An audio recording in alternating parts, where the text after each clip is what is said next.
कर्म के हिसाब से अगला जन्म, जैसा कर्म वैसा जन्म। गरुड़ पुराण के अनुसार हर जीव का पुनर्जन्म होता है, यानी वह फिर से जन्म लेता है। नमस्कार मित्रों, आप श्री कृष्ण के भक्त हैं तो कमेंट बॉक्स में लिख दीजिए जय श्री कृष्णा। गरुड़ पुराण के मुताबिक मृत्यु के बाद मनुष्य को कौन सा जन्म मिलेगा, यह उसके कर्म पूर्व जन्म के कर्मों पर निर्भर करता है।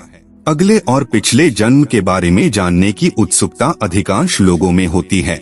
अगले जन्म को लेकर लोगों के मन में जिज्ञासा होती है कि वे मनुष्य बनेंगे या पशु या फिर कीड़े मकोड़े, यदि इंसान बनेंगे। कई लोगों के मन में यह भी सवाल आता है, महिला के रूप में जन्म लेंगे या पुरुष के रूप में। हिंदू धर्म में ऐसा उल्लेख मिलता है कि जो इंसान जन्म लेता है उसकी मृत्यु अवश्य होती है।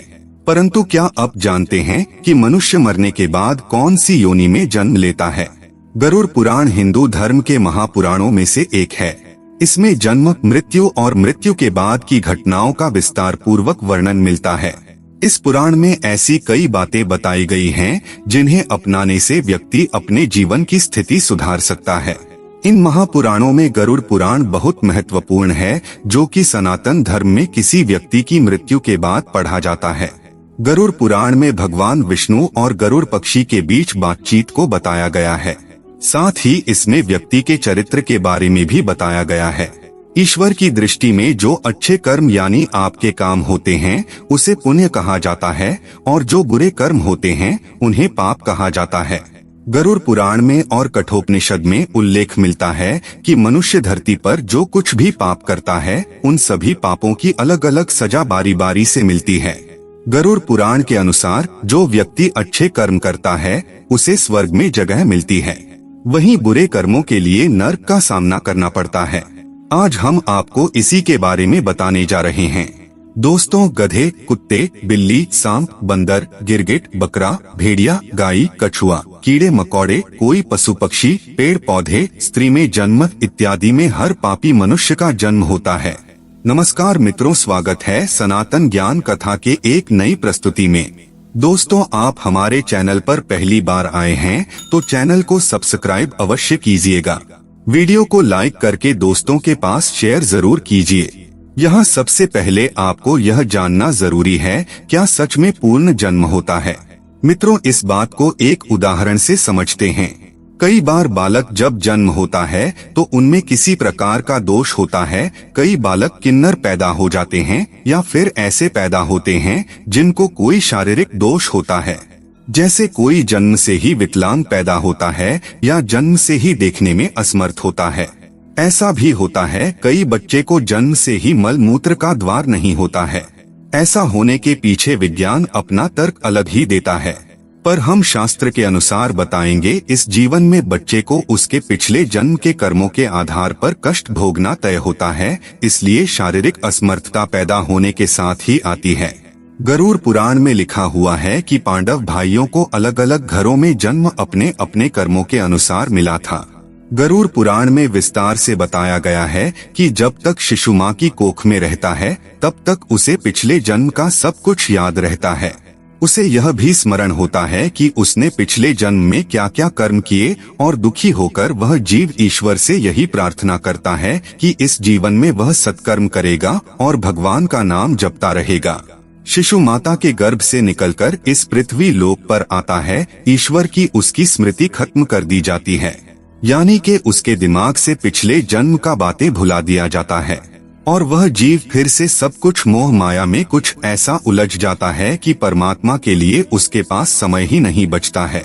आइए अपने टॉपिक पर वापस आते हैं। किस क्रम के अनुसार से मिलता है अगले अलग अलग जन्म? पहले कछुए का जन्म। माता पिता को कष्ट पहुंचाने वाली संतान या भाई बहन को प्रताड़ित करने वाले मनुष्य कछुआ की योनि में जन्म लेती है। कई बार गलत कार्य करने वाले यह सोचते हैं कि कोई उन्हें देख नहीं रहा है, इसीलिए कई बार लोग ऐसे पाप कर देते हैं जिनके गंभीर परिणाम इस जीवन अलावा अगले जीवन में भी भुगतने पड़ते हैं। दोस्तों, कछुए का जीवन काल बहुत लंबा होता है। कछुआ 20 या 30 साल नहीं जीता, बल्कि उसका जीवन काल 200 से 300 वर्षों के बीच का होता है, यानी कि इस अपराध की सजा बेहद लंबी है और बहुत कठिन है। स्त्री का जन्म किसे मिलता है? गरुड़ पुराण के अनुसार जब आत्मा को नया जन्म मिलता है तो जन्म पुरुष का हो या स्त्री का, आत्मा को उस शरीर के अनुरूप व्यवहार में ढलकर अपना कर्म करना होता है। शरीर के जरिए कर्म करके ही एक आत्मा अपने जन्म के उद्देश्य को सार्थक भी बना सकती है और निरर्थक भी। अच्छे कर्म करके आत्मा मुक्ति के मार्ग की ओर अग्रसर हो सकती है और बुरे कर्म करके अपनी स्थिति को भविष्य में बदतर बना सकती है। यदि कोई पुरुष महिलाओं वाला आचरण करता है, स्वभाव में महिलाओं वाली आदतें ले आता है, तो ऐसे पुरुषों को अगले जन्म में स्त्री का रूप मिलता है। बंदर की योनि। इस जन्म में मनुष्य योनि मिलने का अर्थ यह नहीं है कि अगला जन्म भी इसी योनि में मिलेगा, क्योंकि जीवन मरण और अगला जन्म सब कुछ कर्मों के आधार पर ही तय होता है। व्यक्ति जन्म लेता है जो अपने मालिक का विश्वसनीय होकर अपने मालिक का विश्वास तोड़ देता है, जिसका सामान्य जीवन काल 20 वर्ष का होता है। दोस्तों, धर्म ग्रंथों में इसके पीछे का कारण कर्म फल दोष बताया गया है। गरुड़ पुराण में मनुष्य के हर कर्म का लिखा जोखा दिया गया है, जो कि केवल उसके पाप पुण्य का निर्धारण करते हैं, बल्कि मरने के बाद मिलने वाली सजा और अगले जन्म की योनि के बारे में भी बताते हैं। जो व्यक्ति लूटपाट, जानवरों का सताना और शिकार करके अपने परिवार का पालन पोषण करता है, उसे अगले जन्म में किसी कसाई के हाथों मृत्यु प्राप्त होती है, यानी वह जानवर का जन्म लेता है। गरुड़ पुराण के मुताबिक जो व्यक्ति मृत्यु के समय भगवान का नाम लेता है तो भगवान उसकी मुक्ति का मार्ग खोल देते हैं। यही वजह है कि शास्त्रों में मरते समय राम नाम लेना महत्वपूर्ण बताया गया है। अगला है गधे का जन्म कौन भोगता है।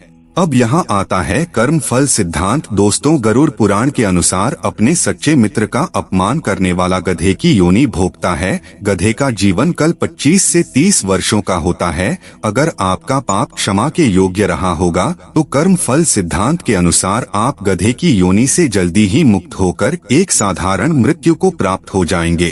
कुत्ते के जन्म किसको मिलता है।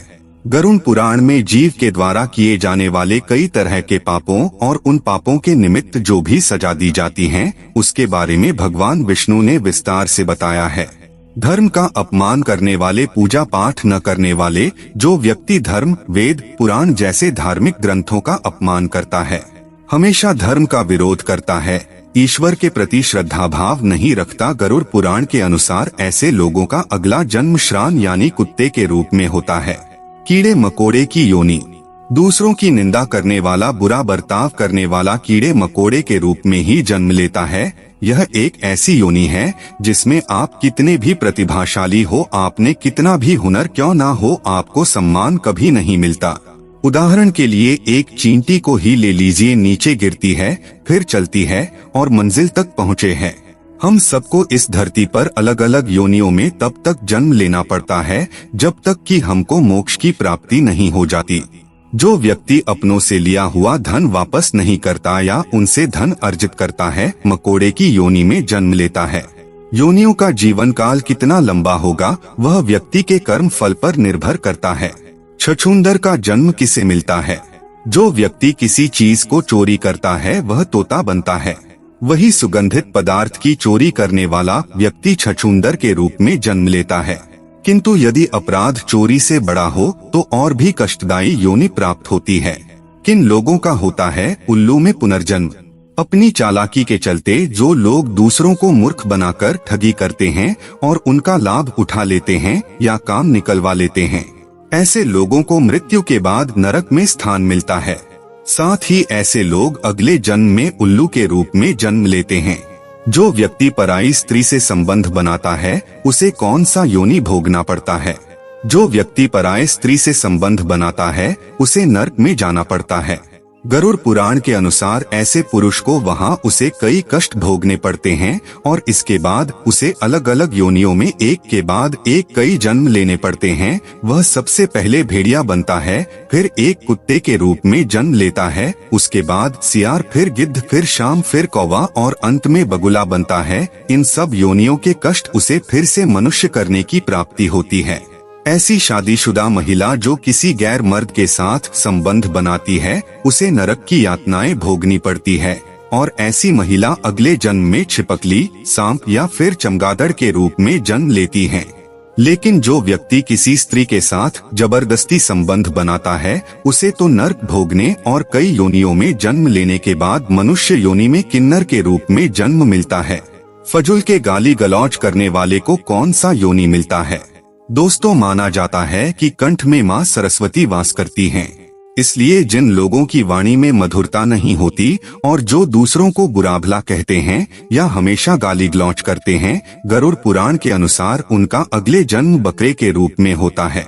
जो मनुष्य स्त्री की हत्या, गर्भपात या गाय की हत्या करता है वह अगले जन्म में मूर्ख और कुबड़ा बनकर जन्म लेता है। गरुड़ पुराण के मुताबिक जो व्यक्ति मृत्यु के समय भगवान का नाम लेता है तो भगवान उस व्यक्ति के लिए मुक्ति का मार्ग खोल देते हैं। यही कारण है कि शास्त्रों में मरते समय राम का नाम लेना महत्वपूर्ण माना गया है। गरुड़ पुराण में बताया गया है कि जो व्यक्ति अपने बड़े भाई का अपमान करता है, समाज के सामने उसे लज्जित करता है, अगले जन्म में वह व्यक्ति कौन नामक पक्षी के रूप में जन्म लेता है। इस योनि में उसे 10 वर्षों तक का कष्ट भोगना पड़ता है, उसके बाद ही उसे मनुष्य योनि प्राप्त होती है। गरुड़ पुराण के अनुसार दूसरों के लिए अच्छा सोचने वाला, धर्म को मानने वाला, धार्मिक गमे विश्वास रखने वाला, पशुओं से प्रेम रखने वाला, माता पिता का आदर सम्मान करने वाला, अपने गुरु के द्वारा बताए गए मार्ग पर चलने वाली जीव आत्मा स्वर्ग में जाती है और अपने लिए मोक्ष के दरवाजे खोल लेती है। मांस खाने वाले, गरुड़ पुराण के अनुसार मांस खाने वाले व्यक्ति को अगले जन्म में अंगों से संबंधित समस्या होती है। मदिरा या शराब पीने वाले के दांत काले होते हैं और जीभ के स्वाद के कारण न खाने वाली चीजों को खा लेने वाला ब्राह्मण जलोदरी, पेट में पानी भर जाने की बीमारी के चलते पेट फूलना बनता है। दूसरों का ध्यान किए बिना मीठा खाने वाले को गले से संबंधित बीमारियां रहती हैं। श्राद्ध के समय में अशुद्ध दान देने वाले लोगों को कुष्ठ रोग होता है। लेकिन दोस्तों, यह सारी बात सुनने के बाद आपके मन में एक प्रश्न अवश्य उठा होगा कि जब हम अपने पाप कर्मों के अनुसार नरक की सजा भोग लेते हैं तो पुनर्जन्म में सजा क्यों मिलती है, क्यों हमें मनुष्य जन्म नहीं मिलता है। इस प्रश्न का उत्तर भगवान विष्णु ने अपनी वाहन पक्षीराज गरुड़ को स्पष्ट बताया, जो कि गरुड़ पुराण में है। आइए जानते हैं। कई बार जीव आत्माओं के कर्म इतने बुरे होते हैं कि जीवात्मा को नरक में भोगनी पड़ती ही है, लेकिन अगले जन्म में भी इन कर्मों का बोझ ढोना पड़ता है। जैसे कि किसी महिला के साथ दुष्कर्म करने वाली पापी आत्मा अगले जन्म में किन्नर के रूप में पैदा होती है, जैसे आपने इस वीडियो में सुने हैं। इसे हमारे धर्म ग्रंथों में कर्म फल का सिद्धांत कहा गया है, यानी कि जैसी करनी वैसी ही भरनी। पाप बड़ा है तो सजा लंबी मिलेगी और अत्यंत दुखदायी भी होगी, और यदि पाप कर्म सामान्य है तो सजा भी कम होगी। दोस्तों, मनुष्य जन्म कितना दुर्लभ है आप जान ही गए होंगे। मनुष्य की योनि में जन्म लेना चाहते हैं या जीवन मृत्यु के इस कर्म चक्र से निकलना चाहते हैं तो इस जन्म में अच्छे कर्म और ईश्वर की भक्ति करें। अभी तो आप मनुष्य योनि में जन्म लिए हैं, इसे पीछे आपका किस योनि में जन्म हुआ था, आइए इस पर विस्तार से जान लेते हैं। जाति स्मरण के प्रयोग के लिए ध्यान को जारी रखते हुए आप जब भी बिस्तर पर सोने जाएं तब आंखें बंद करके उल्टे क्रम में अपनी दिनचर्या के घटनाक्रम को याद करें। जैसे सोने से पूर्व आप क्या कर रहे थे, फिर उससे पूर्व क्या कर रहे थे, और भी गहराई में जाएं और देखें उससे पूर्व आप क्या कर रहे थे। तब इस तरह की स्मृतियों को सुबह उठने तक ले जाएं। दिनचर्या का क्रम सतत जारी रखते हुए मेमोरी रिवर्स को बढ़ाते जाएं। ध्यान के साथ इस जाति स्मरण का अभ्यास जारी रखने से कुछ माह बाद जहां मेमोरी पावर बढ़ेगा, वहीं नए नए अनुभवों के साथ पिछले जन्म को जानने का द्वार भी खुलने लगेगा। मित्रों, यह साधना कठिन जरूर है, लेकिन योगाभ्यासी के लिए सरल है। सम्मोहन क्रिया से भी पिछला जन्म जाना जा सकता है। दोस्तों, अलग अलग धर्म के लोग अलग अलग तरीके से पिछले जन्म जानने की कोशिश करते हैं। मित्रों, हमारा आज का प्रस्तुति कैसा लगा कमेंट करके अवश्य बताइएगा।